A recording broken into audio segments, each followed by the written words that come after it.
And good morning. With the release of my friend L. Douglas Garrett's sequel to Remember When, called Remember Them, which right here I am circling around on this particular post, a link to read the first chapter for free. But with that celebration of my friend's next book is Spy Game Week. We refer to espionage and counterterrorism and information gathering and all those kinds of activities euphemistically as the spy game. So I'm celebrating spy games and spy gaming material. Opening up. Oh, and I'll need to continue to remember to remind you that clicking the links and then buying stuff from DriveThruRPG, I get a piece of that pie. Thank you very kindly.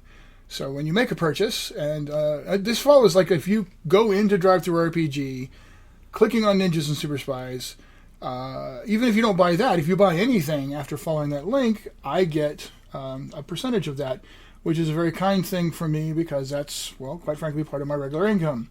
It's not huge, but it does help. And Raya thanks you because that pays for more kibble. Alright, so having said that, let's get back to this. Ninjas and Superspies, probably one of the most standout games of the Palladium system era. Now, it doesn't mean that people aren't still playing Palladium system, but there was a period of time when they had a ton of really cool games coming out, all using the same basic framework of rules. And you had Ninja Turtles / After the Bomb. People really, really loved that. And then Ninjas and Superspies, which is essentially meant to be a supplement, a standalone game, but also a supplement for Powers Unlimited, and then or Heroes Unlimited. Sorry, Heroes Unlimited, and After the Bomb and stuff like that. But it really did work wonderfully as its own standalone, Super Spy and Ninjas kind of game, and it was a lot of fun, and still is, quite frankly. Stands up very, very well. Also stands up as a fantastic source book. Eric Woodchick, may he rest in peace, was the author and designer on this one, and it's one of his best legacy products. So that being the opening, we move on to Titan Effect. Now, Titan Effect is basically kind of a X-Men meets Mission Impossible, sci-fi and mutant powers and all kinds of cool stuff. Really, really interesting and evocative cover. And Titan Effect has the advantage that the team that did this game was one of the first to really get their heads wrapped around getting adapted and updated for Savage Worlds Adventures Edition, or what we like to lovingly call Suede. So this one you can definitely buy with confidence because it is fully compatible with the latest version of the Savage Worlds rules. And it is, in fact, a Savage Worlds game. All right, then it's on to Classified. Classified is basically, well, it just straight up is a retro clone of the original James Bond 007 role-playing game by Victory Games. Retro clones, in case you're not clear on the term, are the efforts of someone to take an old game system that's fondly remembered, but perhaps is no longer in print, no longer easily available. Take the mechanics embedded in that game and represent them, possibly revise them, but still keep the essence of that game mechanics and publish a new thing with that. Some retro clones, it's a little dicey because if it's an existing game that the publisher is actively selling, you're not being very cool, perhaps, if you're not actually working with the publisher to support their products.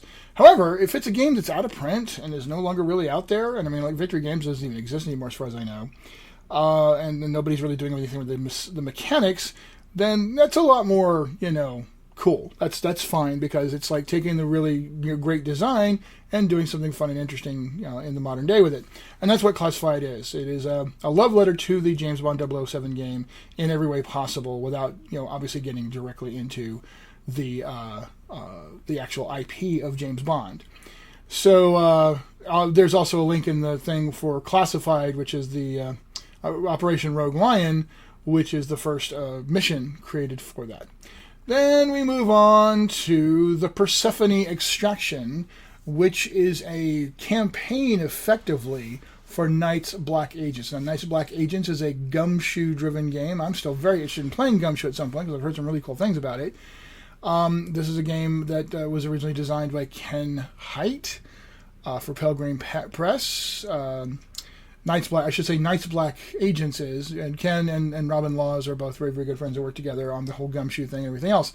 Persephone Extraction, as I said, is basically 5 adventures all linked together in a grand campaign dealing with the conspiracy being effectively world-dominating and possibly even world-destroying vampires. So Superspies versus vampires. Pretty cool concept, and everything I hear about this is just fantastic.